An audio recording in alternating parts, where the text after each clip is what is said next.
একটা অক্ষর পড়ে থাকে, কোরআনের একটা শব্দ পড়ে থাকে, তাহলে সেই কোরআনের পাতাটুকুকে নিয়ে, কোরআনের অক্ষরটুকুকে নিয়ে তাড়াতাড়ি করে নিয়ে চলে আসবে। কেন? তার মধ্যে বুঝ শক্তি আছে, ব্রেন শক্তি আছে।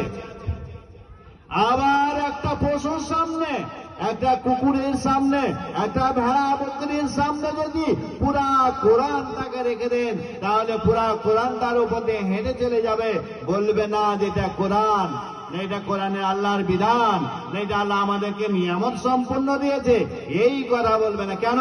যে ওনাকে পশু করে আল্লাহ সৃষ্টি করেছেন, আমাকে আল্লাহ মানুষ করে সৃষ্টি করেছেন, আমাদের মধ্যে বোধ শক্তি দিয়েছেন, আমাদের মধ্যে ব্রেন শক্তি দিয়েছেন।